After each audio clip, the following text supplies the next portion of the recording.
Christophe Colomb, l'explorateur qui a atteint les Amériques, est un personnage entouré de controverses. Son nom évoque des images de découverte, de bravoure et d'aventure. Cependant, son héritage est également lié au colonialisme, à l'exploitation et à la souffrance des populations indigènes. Cet essai explorera la vie et les voyages de Colomb, en examinant à la fois ses réalisations et le côté sombre de ses expéditions. En comprenant les complexités de son histoire, nous pouvons engager une discussion plus nuancée sur sa place dans l'histoire. Né à Gênes, en Italie, en 1451, Christophe Colomb est fasciné par la mer dès son plus jeune âge. La ville portuaire de Gênes, avec ses bateaux et ses marins, nourrit son imagination et son désir d'explorer les vastes étendues d'eau. En grandissant, il passe de plus en plus de temps à écouter les histoires des marins revenant de leur voyage, rêvant du jour où il pourrait lui aussi partir à l'aventure. Il embarque pour son premier voyage à l'adolescence et acquiert rapidement de l'expérience dans la navigation en Méditerranée.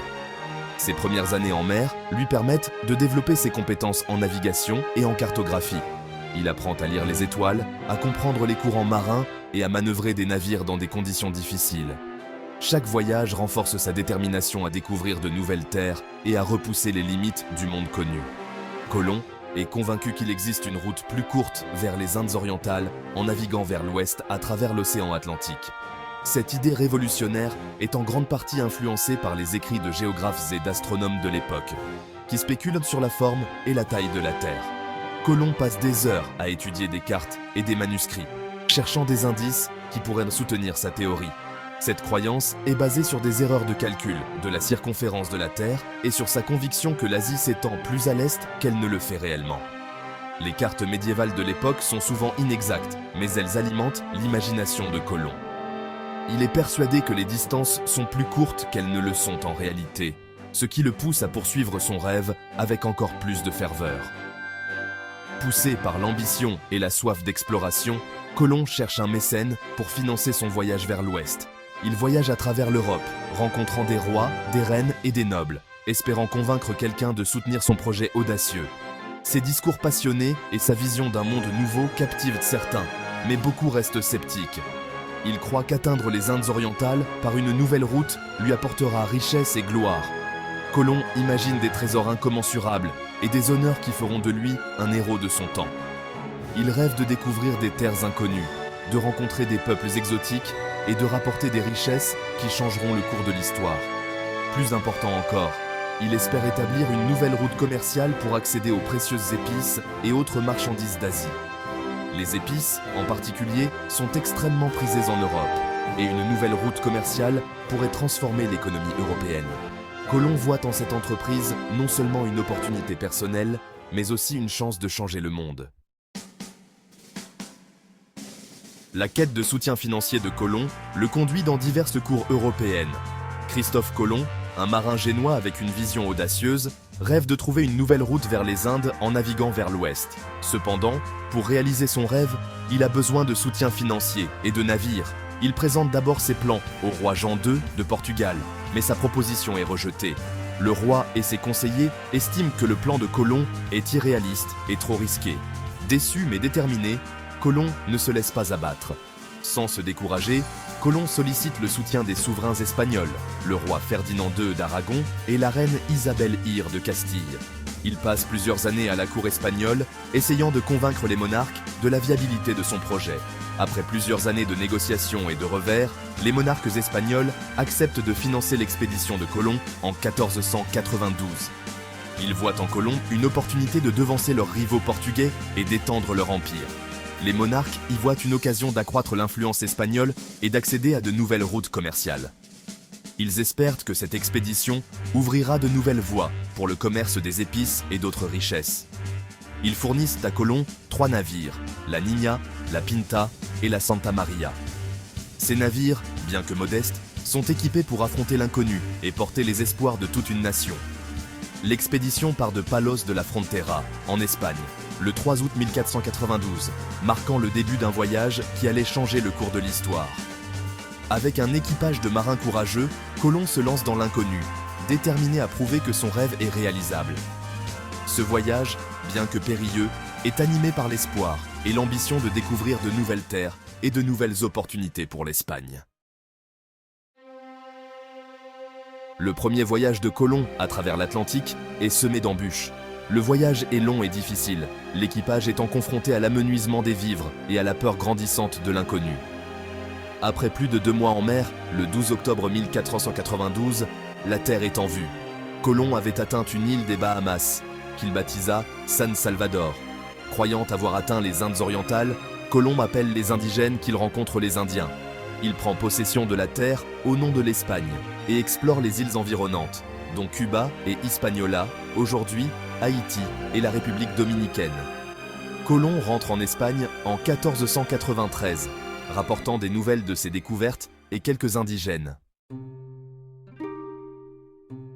Le premier voyage de Colomb est suivi de 3 autres expéditions vers les Amériques. Chacune de ces expéditions a apporté de nouvelles découvertes et a élargi notre compréhension du Nouveau Monde. En 1493, il retourne dans les Caraïbes avec une flotte plus importante et établit une colonie espagnole à Hispaniola. Cette colonie devient le premier établissement permanent européen dans les Amériques, marquant le début de la colonisation espagnole. Au cours de son 3e voyage, en 1498, Colomb atteint le continent sud-américain et explore le delta de l'Orénoque. Cette exploration lui permet de découvrir de nouvelles terres et de cartographier des régions inconnues jusqu'alors par les Européens. Son 4e et dernier voyage, de 1502 à 1504, le conduit le long de la côte de l'Amérique centrale. Malgré les difficultés et les tempêtes, Colomb persévère et continue d'explorer de nouvelles régions, espérant toujours trouver une route vers l'Asie. Tout au long de ses voyages, Colomb reste convaincu d'avoir atteint l'Asie. Il croit fermement que les terres qu'il a découvertes font partie des îles orientales, décrites par Marco Polo.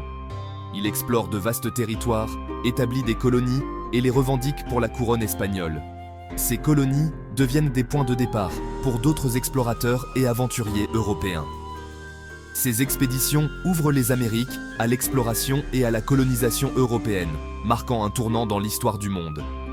Les découvertes de Colomb ont non seulement changé la carte du monde, mais ont également déclenché une ère de conquête et de colonisation qui a transformé les sociétés des 2 côtés de l'Atlantique. Si les voyages de Colomb ont indéniablement eu un impact profond sur l'histoire, ils ont également eu un impact dévastateur sur les populations indigènes qu'il a rencontrées. L'arrivée de Colomb dans les Amériques marque le début de siècles d'exploitation, de maladies et de destruction culturelle pour les peuples indigènes. Colomb, poussé par la cupidité et un sentiment de supériorité, considérait les habitants indigènes comme inférieurs et cherchait à les exploiter pour leur travail et leurs ressources. Il établit un système de travail forcé à Hispaniola, obligeant la population indigène à extraire de l'or et à cultiver la terre. Ce traitement brutal, combiné à l'introduction de maladies européennes contre lesquelles les populations indigènes n'étaient pas immunisées, a entraîné un déclin catastrophique de leur population. Les voyages de Colomb ouvrent la voie à la colonisation espagnole des Amériques. Les conquistadors espagnols qui suivent ses traces établissent de vastes empires, décimant les populations indigènes et pillant leurs richesses. La traite transatlantique des esclaves, qui débute peu après les voyages de Colomb, amène des millions d'Africains enchaînés dans les Amériques, alimentant encore l'exploitation et la souffrance des peuples indigènes. Les conséquences des découvertes de Colomb continuent de se faire sentir aujourd'hui. La colonisation des Amériques a entraîné le déplacement, l'asservissement et le massacre d'innombrables indigènes, laissant un héritage de traumatisme et d'inégalité qui persiste dans de nombreuses régions du monde. La question de savoir si Christophe Colomb était un héros ou un méchant est complexe et à multiples facettes. D'un côté, c'était un navigateur et un explorateur chevronné qui a ouvert les Amériques à l'exploration et au commerce européen. Ces voyages ont eu un impact profond sur l'histoire du monde, reliant les continents et les cultures d'une manière sans précédent. D'un autre côté, l'héritage de Colomb est profondément terni par le traitement brutal qu'il a infligé aux peuples indigènes et par son rôle dans la colonisation des Amériques. Son arrivée marque le début d'un chapitre sombre de l'histoire de l'humanité, caractérisé par l'exploitation, l'esclavage et le génocide. Plutôt que de considérer Colomb comme un simple héros ou un méchant, il est essentiel de reconnaître les complexités de son histoire. Ces voyages témoignent de l'ingéniosité et de l'ambition humaine, mais ils ont également libéré des forces qui ont eu des conséquences dévastatrices pour des millions de personnes. En étudiant la vie et l'héritage de Colomb, nous pouvons tirer les leçons du passé et œuvrer à un avenir plus juste et plus équitable. Il est crucial de se souvenir et d'honorer les expériences des populations indigènes, dont l'histoire et les cultures ont été irrémédiablement bouleversées par l'arrivée des Européens dans les Amériques.